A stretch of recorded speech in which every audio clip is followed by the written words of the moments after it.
Hello, good evening, my dear students. How are you? Fine, good. Student, today start a new topic, electric flux. Student, आज हम discuss करेंगे एक most important topic पर, interesting topic पर, electric flux क्या होता है। ठीक, देखिए इलेक्ट्रिक फ्लक्स क्या होता है इससे पहले मैं आपको एक बात बताऊं कि हम लोग प्रीवियस लेक्चर में इलेक्ट्रिक डाइपोल मोमेंट और इलेक्ट्रिक फील्ड लाइंस के बारे में पढ़ चुके हैं। तो इलेक्ट्रिक फ्लक्स जानने के लिए स्टूडेंट आपको इलेक्ट्रिक फील्ड लाइंस के बारे में जानना पड़ेगा। तो इलेक्ट्रिक फील्ड लाइंस का लेक्चर हम लोग ऑलरेडी डाउनलोड कर चुके हैं, अपलोड कर चुके हैं, उसे आप पढ़ लीजिएगा, देख लीजिएगा, समझ लीजिएगा। उसके बाद आप लोग इलेक्ट्रिक फ्लक्स के बारे में डिस्कस कीजिएगा, समझिएगा। ठीक, तो देखिए इलेक्ट्रिक फ्लक्स क्या है। तो देखिए इलेक्ट्रिक फ्लक्स आया क्यों ना, क्योंकि नेक्स्ट टॉपिक हम लोग स्टूडेंट डिस्कस करेंगे गॉस लॉ। बहुत ही most interesting, most important of every competitive exam and every board examination question comes and based on the Gauss law with derivation. तो स्टूडेंट गॉस लॉ बहुत ही इंटरेस्टिंग, most important topic जिसका derivation भी आता है और इस पर बेस्ड न्यूमेरिकल भी कॉम्पिटिटिव नीट IIT जेई और आपके बोर्ड एग्जामिनेशन में आना है तो आना ही है। ठीक, इसलिए गॉस लॉ को समझने के लिए हमको इलेक्ट्रिक फ्लक्स जानना होगा। इलेक्ट्रिक फ्लक्स समझने के लिए हमको क्या जानना होगा स्टूडेंट, एरिया वेक्टर जानना होगा कि एरिया वेक्टर होता क्या है। तो इसके बारे में हम लोग डिस्कस करेंगे। ठीक, स्टूडेंट आप तैयार हैं? कॉपी पेन निकालिए और इसे नोट करना स्टार्ट कर दीजिए। समझ में स्टूडेंट, अगर आपको मेरा वीडियो समझ में आए, सही लगे, अगर आपको अच्छा लगे तो जरूर से जरूर सब्सक्राइब करें, लाइक करें, शेयर। ज़्यादा से ज़्यादा आपको सब्सक्राइब करने में पैसा थोड़ी लग रहा है, केवल एक बेल आइकन दबाना है, सब्सक्राइब करें। क्योंकि आप सब्सक्राइब करेंगे ज़्यादा से ज़्यादा उतना मुझे सपोर्ट मिलेगा और ज़्यादा से ज़्यादा मैं वीडियो प्रिपेयर करूँगा। क्योंकि आप सब्सक्राइब करेंगे, आपको सिर्फ सब्सक्राइब करना और पढ़ना है, और उससे ज़्यादा मुझे दुगुना मेहनत करना पड़ता है इसको वीडियो को बनाने। देखिए तो बात की बात है, सही लगे तो जरूर सब्सक्राइब कीजिएगा। देखिए इलेक्ट्रिक फ्लक्स और एरिया वेक्टर क्या होता है स्टूडेंट। देखिए एरिया वेक्टर क्या होता है, ठीक ध्यान से देखिए स्टूडेंट। जैसे मान लीजिए स्टूडेंट हम आपको एक शेप दिए ट्रायंगल, स्टूडेंट से पूछा गया इसका एरिया बताइए, सीधे एरिया बताएगा 1/2 इंटू बेस इंटू हाइट बता देगा। ठीक, मान लीजिए हमने एक स्क्वायर दिया, इसका एरिया बताइए क्या हो जाएगा। मान लेते साइड ए है, क्या हो जाएगा a इंटू ए, सीधे क्या हो जाएगा a स्क्वायर, इसका क्या हो जाएगा एरिया हो जाएगा। समझ में आना स्टूडेंट। ये देखिए एरिया इजी वे से क्या कर दे रहा है स्टूडेंट, फाइंड आउट कर दे रहा है। लेकिन हमको जो समझना है वो एग्जैक्ट में क्या है, हमको पढ़ना है। ये हमने आपको एरिया बताया, लेकिन हमको बेसिकली जानना क्या है स्टूडेंट, एरिया वेक्टर के बारे में जानना है। क्योंकि आज आप जानेंगे एरिया एक वेक्टर क्वांटिटी है स्टूडेंट। आज आप क्या जानेंगे, एरिया एक वेक्टर क्वांटिटी है। ध्यान से देखिए कैसे उसको मैं समझा रहा हूँ। ठीक, ये जैसे छोटे क्लास के बच्चे से पूछेंगे तो आप उन्होंने ऐसे बताएंगे। अगर आप 12th में आ गए तो अगर आप पढ़ लिख होशियार हो जाएंगे, फिजिक्स के बारे में पढ़ेंगे तो आप ऐसे नहीं बताएंगे। ध्यान से ये कैसे बताएंगे। ठीक स्टूडेंट, ये है 3 कोऑर्डिनेट, इसको मान लेते हैं x, ये है y, ये है z, ये है i cap student j cap और ये स्टूडेंट k कैप। ठीक, यूनिट वेक्टर है। हमने यहाँ पर एक शेप बनाया, ये मान लेते हैं L, ये मान लेते हैं स्टूडेंट B। ठीक, एक नामकरण इसका कर देते हैं स्टूडेंट PQRS। ठीक, अब इसका एरिया क्या होगा स्टूडेंट। अगर किसी स्टूडेंट से पूछा जाए तो एरिया बताएगा L इंटू बी, लेकिन बेसिकली हमको जानना है एरिया वेक्टर क्या होता है। सिंपल वे में बताइए, इस फिजिक्स के व्यू से बताइए। इसका एरिया वेक्टर हमारा स्टूडेंट क्या होगा, क्रॉस प्रोडक्ट होता है PQ कुछ भी लिख सकते हैं, RS SR इंटू RQ लिख देते हैं। स्टूडेंट क्या लिखेंगे, yes vector SR cross RL। ठीक, ये हमारा क्या हो गया, एरिया वेक्टर फाइंड आउट। ये सर कितना स्टूडेंट B, ये कितना है L, और क्रॉस प्रोडक्ट आप 9th में पढ़ेंगे, सॉरी 11th में पढ़ेंगे, A cross B AB sin theta लिखा जाता है। तो B into L sin 90, sine इन दोनों के बीच कितना डिग्री है स्टूडेंट, 90 डिग्री है दोनों क्रॉस प्रोडक्ट के बीच।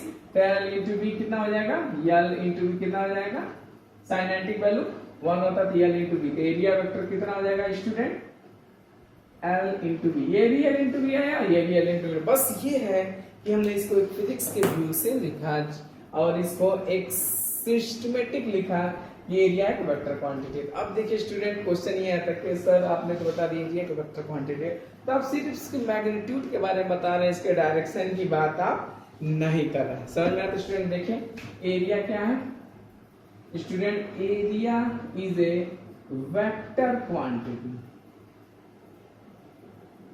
Area is a vector quantity. समझ में आया स्टूडेंट? और इसका डायरेक्शन क्या होता है, area is a vector quantity and direction of area vector, direction of area vector perpendicular to the surface, perpendicular to the surface, perpendicular to the surface. ठीक, यानी इसका एरिया वेक्टर कितना होगा, L इंटू बी, ये हो गया L into B, सीधे क्या हो जाएगा, ये किस में है, y में है, x में, तो j k कैप, यानी एग्जैक्ट में इसका आंसर कितना होगा, L B K कैप होगा। कितना होगा, L B into K cap होगा। समझ में? तो यानी आप समझ में आया, तो जो एरिया क्या होता है स्टूडेंट, एक वेक्टर क्वांटिटी होता है और उसका डायरेक्शन क्या होता है, perpendicular to the plane surface. समझ में? जैसे मान लेते हैं एक पेज है ये, ठीक, हमने इस पेज का हमने क्या निकाला, एरिया निकालना, तो इसका एरिया निकालेंगे this side cross this side and direction क्या होगा, surface to the perpendicular to the plane surface. ये क्या होगा स्टूडेंट, परपेंडिकुलर एरिया वेक्टर। ठीक, अब हम स्टूडेंट डिस्कस करेंगे इलेक्ट्रिक फ्लक्स क्या होता है। ठीक, एरिया वेक्टर समझना, फिर मैं बताता हूँ एरिया वेक्टर। एरिया एक वेक्टर क्वांटिटी होता है जिसमें मैग्नीट्यूड भी होता है और डायरेक्शन भी होता है। तो मैग्नीट्यूड निकालने के लिए आपको क्रॉस प्रोडक्ट निकालना, वेक्टर क्वांटिटी है तो क्रॉस प्रोडक्ट लेना ही पड़ेगा। एरिया निकालने के लिए उस सिस्टम का हम क्रॉस प्रोडक्ट लेंगे और उसका डायरेक्शन कहाँ होगा स्टूडेंट, उसका डायरेक्शन होगा सरफेस के परपेंडिकुलर होगा। समझ में आया? अगर सपोज दैट ये एक पेज है, इसका area vector this side into cross this side और परपेंडिकुलर, इसका डायरेक्शन क्या होगा, perpendicular to this surface, this side चाहे this side, perpendicular to this surface. Student देखिए अब हम डिस्कस करेंगे इलेक्ट्रिक फ्लक्स के बारे में। तो देखिए 2D शेप होता है ना और 3D शेप, तो कोई 3D भी शेप लेंगे तो उसका भी एरिया वेक्टर क्या होगा, आउटसाइड होगा, उसके प्लेन के सरफेस होगा। ठीक, तो फिजिक्स में 2D शेप को हम ओपन बोलते हैं और 3D शेप में होता है उसको क्लोज्ड सरफेस, 2D वाले को ओपन सरफेस लेते हैं। समझ में? तो जो 3D शेप कंसीडर आप करेंगे ना तो क्लोज सरफेस होगा, क्लोज्ड सरफेस में एरिया वेक्टर हमेशा बाहर की तरफ लेंगे। 2D सरफेस आप समझ में आ रहा है, स्क्वायर है, इसके परपेंडिकुलर एरिया वेक्टर परपेंडिकुलर होगा बाहर की तरफ, और जो क्लोज्ड सरफेस होगा 3D शेप लेंगे तो उसका एरिया वेक्टर क्या होगा, प्लेन के सरफेस बाहर की तरफ रहेगा, अंदर की तरफ नहीं रहेगा। समझ में? देखिए इलेक्ट्रिक फ्लक्स क्या होता है, ध्यान से देखिए।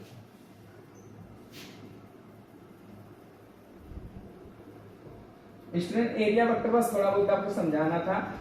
देखिए मेनली हमको जानना है इलेक्ट्रिक फ्लक्स क्या होता है। ठीक, इलेक्ट्रिक फ्लक्स जानने के लिए स्टूडेंट आपको हमने मैग्नेटिक फील्ड लाइंस के बारे में हमने बताया था। आप लोगों ने इसके बारे में आपको क्या कर लेना होगा, डिस्कस कर लेना होगा, उसको एक बार स्टडी कर लेना।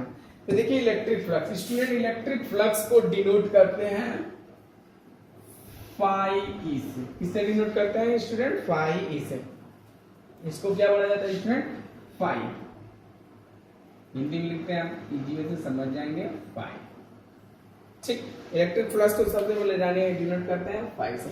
इलेक्ट्रिक फ्लक्स होता है, डेफिनेशन देखो, इलेक्ट्रिक फ्लक्स क्या होता है student, the number of electric field lines, the number of electric fields line, the number of electric field lines passing perpendicular to the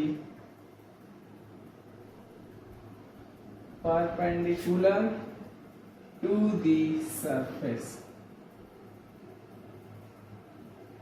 ठीक, समझना स्टूडेंट? देखिए डेफिनेशन देखिए, बहुत ही सिंपल में लिखा गया है, the number of electric field lines passing perpendicular to the surface। समझ में स्टूडेंट?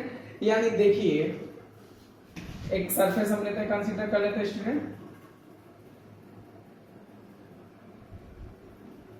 ठीक, एक सरफेस है, ठीक, हमने कंसीडर किया, कोई एक सरफेस है स्टूडेंट, ध्यान से देखिए ऐसे।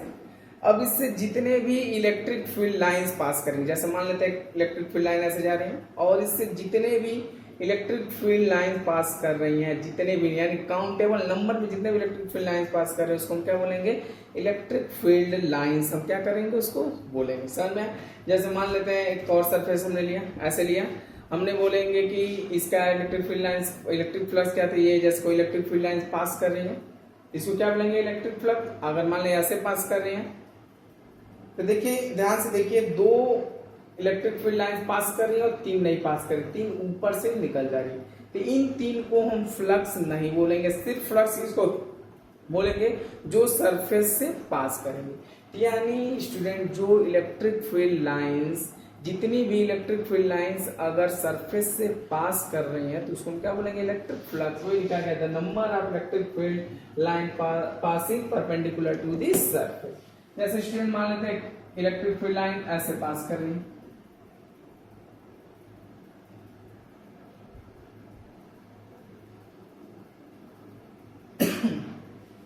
ये हमारा क्या इलेक्ट्रिक फील्ड, ये लाइन पास कर रहे हैं। स्टूडेंट देखिए ध्यान से देखिए, कितने लाइंस सरफेस से पास कर रही है, ये पास कर रहा है नहीं, ये पास कर रहा है नहीं, यानी टोटल कितने पास कर रहे हैं electric field line, electric line 3 पास कर रहे हैं, और इलेक्ट्रिक प्लस को डिनोट करते हैं 5 से, 5 की वैल्यू कितना हो जाएगा स्टूडेंट, 3 हो जाएगा। समझ में? जैसे एक और मान लेते हैं सरफेस, एक और शेप ले लेते हैं, ठीक, ऐसे हमने लिया, हमने एक इलेक्ट्रिक फील्ड लाइन ऐसे निकाला, ठीक, यहाँ पे इलेक्ट्रिक फील्ड लाइंस कितने हो जाएंगे स्टूडेंट, 5 कितना हो जाएगा, समझ में? ये हमारा क्या है, इलेक्ट्रिक फ्लक्स है, जितने भी नंबर ऑफ लाइंस पास कर रही हैं, इलेक्ट्रिक फील्ड लाइंस जितने सरफेस से पास कर रही है वो भी परपेंडिकुलर पास कर रहे हैं, तो उसको हम क्या बोलेंगे, इलेक्ट्रिक फ्लक्स। ठीक, अगर देखिए इलेक्ट्रिक फ्लक्स कैसे जानते थे कि इलेक्ट्रिक फील्ड की वैल्यू यहाँ पे ज्यादा है, कैसे जान लेते थे, क्या कि जहाँ पे आप इलेक्ट्रिक फील्ड लाइंस को देख के जानते थे, जहाँ पे इलेक्ट्रिक फील्ड लाइंस की डेंसिटी ज्यादा रहती थी तो वहां बोलते थे इलेक्ट्रोस्टैटिक्स फील्ड, चाहे इलेक्ट्रिक फील्ड क्या है वहां पर स्ट्रांग है। तो समझ में आता है? जैसे मान लेते हैं एक और पास कर लेते हैं, बहुत सारे इलेक्ट्रिक फील्ड लाइंस बना लेते हैं यहाँ पर, ठीक। अब देखिए यहाँ पर क्या है, इलेक्ट्रिक फील्ड का स्ट्रेंथ क्या है, ज्यादा है। जब इलेक्ट्रिक फील्ड लाइंस ज्यादा पास कर रही हैं तो यहाँ पे इलेक्ट्रिक फ्लक्स की वैल्यू क्या होगा, ज्यादा होगा। समझ में? क्योंकि नंबर ऑफ लाइंस क्या कर रही है, ज्यादा पास कर रही है, तो इलेक्ट्रिक फ्लक्स की वैल्यू क्या होगा, ज्यादा होगा। कि यहाँ पर काउंटेबल नहीं कर सकते हैं, काउंट में समझिए, बस आपको वैल्यू लिख रहे हैं। जैसे मान लेते हैं कि 10 पास कर, समझ में? तो देखिए जब इलेक्ट्रिक फील्ड की वैल्यू बढ़ रहा है, स्टूडेंट ध्यान से देखिए, जब इलेक्ट्रिक फील्ड की वैल्यू बढ़ा रहे हैं तो इलेक्ट्रिक फ्लक्स की वैल्यू क्या कर रहा है, इंक्रीज कर रहा है। इलेक्ट्रिक फील्ड की वैल्यू क्या कर रहा है, इंक्रीज कर रहा है। समझ में आया? अब देखिए मान लेते हैं एक और सेट लेते हैं, इसे नोट करते रहिएगा स्क्रीनशॉट लेके आप। अब जैसे मान लेते हैं स्टूडेंट, एक कंक्लूजन आपके सामने आ चुका है। एक कंक्लूजन स्टूडेंट ये आया है कि अगर इलेक्ट्रिक फील्ड की वैल्यू बढ़ाएं, एक कंक्लूजन ये आएगा, इलेक्ट्रिक फील्ड की वैल्यू अगर बढ़ाएं तो इलेक्ट्रिक फ्लक्स की वैल्यू क्या करेगा, इंक्रीज करेगा। समझ में स्टूडेंट? इलेक्ट्रिक फ्लक्स समझ में आपको हमने ये बताया कि number of electric field line, यानी किसी सरफेस से जितनी भी इलेक्ट्रिक फील्ड लाइनें पास करेंगी वो भी परपेंडिकुलर, तो उसको हम बोलेंगे इलेक्ट्रिक फ्लक्स बोलेंगे। अगर इलेक्ट्रिक फील्ड लाइनें कम पास करेंगे तो उसका इलेक्ट्रिक फ्लक्स कम होगा। अगर इलेक्ट्रिक फील्ड लाइनें ज्यादा पास करेंगे तो उसका इलेक्ट्रिक फ्लक्स ज्यादा होगा। तो इलेक्ट्रिक फील्ड लाइंस कब ज्यादा पास करेंगे, जब इलेक्ट्रिक फील्ड की वैल्यू ज्यादा होगा। ज्यादा से ज्यादा लाइन पास करेंगे तो इलेक्ट्रिक फील्ड की वैल्यू ज्यादा है, तो इलेक्ट्रिक फील्ड लाइंस ज्यादा पास करेंगे तो इलेक्ट्रिक फ्लक्स की वैल्यू क्या होगा, ज्यादा होगा। समझ में? यहाँ पर देखिए स्टूडेंट, अगर हम एक ऐसा शेप में जिसका एरिया क्या है, बहुत बड़ा, एरिया क्या है स्टूडेंट, बहुत ज्यादा है, यहाँ से इलेक्ट्रिक फील्ड लाइनें क्या करेंगी, बहुत ज्यादा पास करेंगे। समझ में आया स्टूडेंट? थोड़ा दूर दूर बनाया है, ठीक। यानी अगर हम एरिया इंक्रीज कर दें, तो बहुत ज्यादा इलेक्ट्रिक फील्ड लाइन क्या करेंगे, पास करेंगे। यानी अगर हम एरिया इंक्रीज कर दें स्टूडेंट, क्या इंक्रीज कर दें, अगर किसी सिस्टम का एरिया इंक्रीज कर दें तो इलेक्ट्रिक फ्लक्स की वैल्यू क्या करेगा, इंक्रीज कर जाएगा। समझ में? तो ये स्टूडेंट एक सिंपल वे में आपको एक शेप के अकॉर्डिंग समझाएगा, यानी आप कुल मिला जुला के दो कंक्लूजन पर स्टूडेंट पहुंचे हैं। देखिए पहला कंक्लूजन ये था, आपको हमने समझाया, कोई एक शेप ऐसे लेते हैं स्टूडेंट,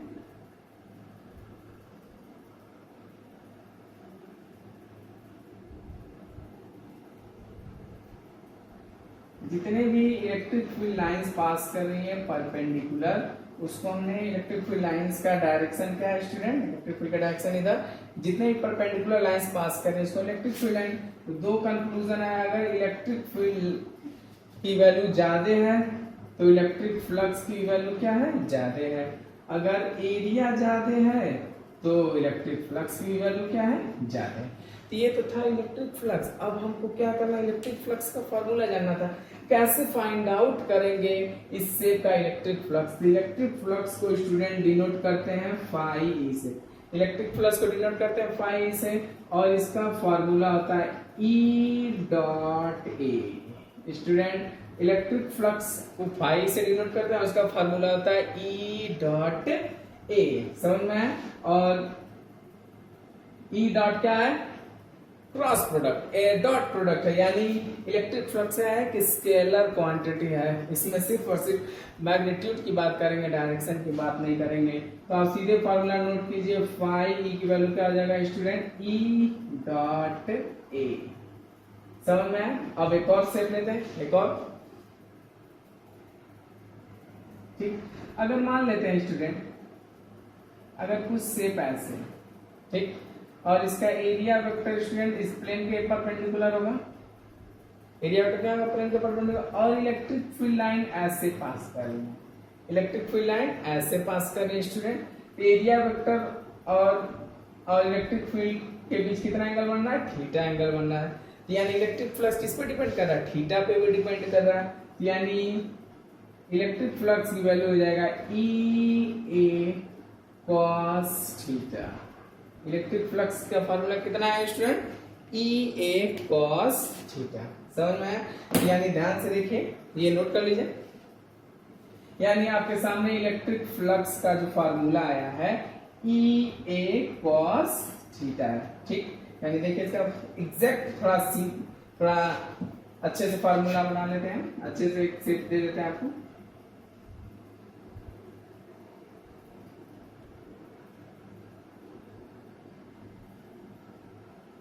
ये है हमारा एरिया वेक्टर ए, और ये है हमारा इलेक्ट्रिक फील्ड लाइंस ई।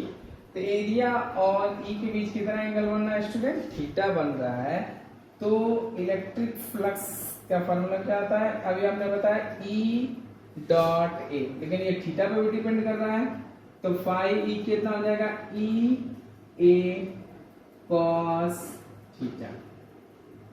समझ में? ये नोट कर लिए, आपके सामने इलेक्ट्रिक फ्लक्स फाइंड आउट करने का फॉर्मूला क्या, ई ए कॉस थीटा होगा, ठीक। अब इसका हम लोग यूनिट निकाल लेते हैं स्टूडेंट, यूनिट हो जाएगा इलेक्ट्रिक फ्लक्स का न्यूटन मीटर स्क्वायर पर कूलम। कितना हो जाएगा स्टूडेंट, न्यूटन मीटर स्क्वायर पर कूलम हो जाएगा, ठीक। न्यूटन मीटर स्क्वायर पर कूलम। इलेक्ट्रिक फील्ड का क्या होता है, न्यूटन पर कूलम, और ए का क्या हो जाएगा, मीटर स्क्वायर, इसका यूनिट क्या हो जाएगा, न्यूटन मीटर पर स्क्वायर हो जाएगा स्टूडेंट, ठीक। तो ये क्या था, इलेक्ट्रिक फ्लक्स। इलेक्ट्रिक फ्लक्स देखिए स्टूडेंट, आपको कुछ शेप दिए जाते हैं, फॉर्मूले दिए जाते हैं, उसका आपको क्या निकालना है, इलेक्ट्रिक फ्लक्स की वैल्यू फाइंड आउट करना है, ठीक। देखिए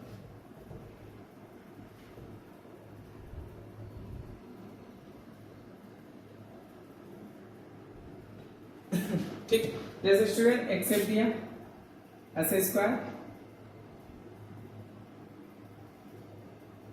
ऐसे समझ में, इसका एरिया, ये हमारा electric field, area electric field का डायरेक्शन ये,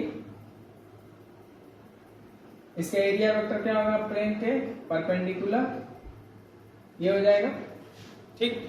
तो जिधर इलेक्ट्रिक एरिया वेक्टर है उधर ही क्या है हमारा इधर एरिया वेक्टर है, उधर ही हमारा क्या है, ई का डायरेक्शन, इलेक्ट्रिक फील्ड का डायरेक्शन है। समझ में आया स्टूडेंट?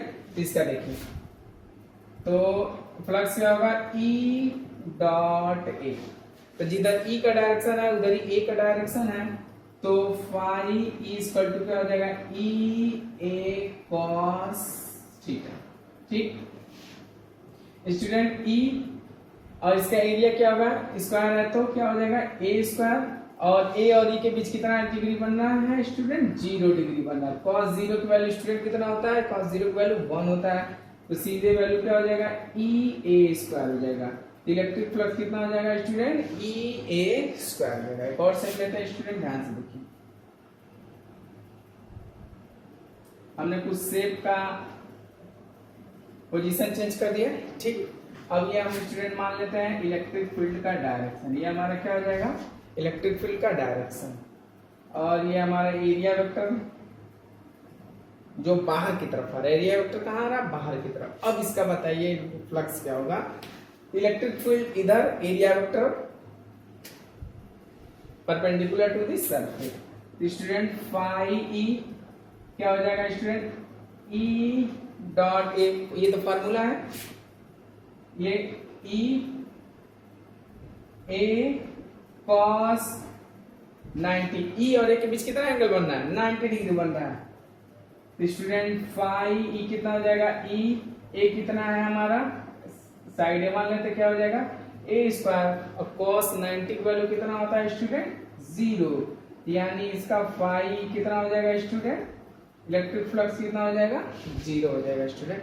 समझ में आया? तो ये तो क्या था, एक सिस्टम था इलेक्ट्रिक फ्लक्स फाइंड आउट करना। देखिए स्टूडेंट, इलेक्ट्रिक फ्लक्स होता क्या है, हमने बताया था कि जितने भी number of electric field lines जो भी सरफेस से पास कर रही है वो भी परपेंडिकुलर पास कर रही हैं, तो इसको हम क्या बोलेंगे रानू स्टूडेंट, इलेक्ट्रिक फ्लक्स बोलेंगे। इलेक्ट्रिक फ्लक्स को डिनोट करते हैं फाई ई से डिनोट करते हैं, किससे डिनोट करते हैं स्टूडेंट, फाई ई से डिनोट करते हैं स्टूडेंट, और फाई का फॉर्मूला ई डॉट ए पता है। समझ में आया? ई क्या है, इलेक्ट्रिक फील्ड स्ट्रेंथ है, ए क्या है, एरिया वेक्टर है। समझ में? इन दोनों को डॉट प्रोडक्ट कहते हैं। अगर ई और ए के बीच अगर थीटा एंगल बन रहा है तो उसका एग्जैक्ट फॉर्मूला ई ए कॉस थीटा, यानी अगर इलेक्ट्रिक फील्ड लाइंस और एरिया वेक्टर के दोनों का डायरेक्शन अगर सेम है तो इलेक्ट्रिक मैग्नेटिक फ्लक्स क्या होगा, ज्यादा होगा। समझ में? इलेक्ट्रिक फ्लक्स की वैल्यू क्या होगा, ज्यादा होगा। सॉरी मैंने फॉर्मूला, इलेक्ट्रिक फ्लक्स की वैल्यू ज्यादा होगा।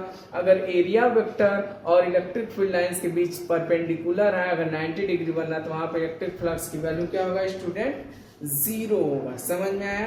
तो यानी 0, अगर दोनों का डायरेक्शन सेम, एंगल 0, तो वहां पर मैक्सिमम, जैसे जैसे 0 से 90 की तरफ बढ़ेंगे स्टूडेंट तो वहां पर इलेक्ट्रिक फ्लक्स की वैल्यू क्या होते रहेगा, कम होते चला जाएगा। क्या होते चला जाएगा स्टूडेंट, कम होते चला जाएगा। समझ में? तो ये क्या था, एक इलेक्ट्रिक फ्लक्स का एक डिस्क्रिप्शन था स्टूडेंट। हम लोग नेक्स्ट टॉपिक नेक्स्ट डे हम लोग पढ़ेंगे गॉस लॉ।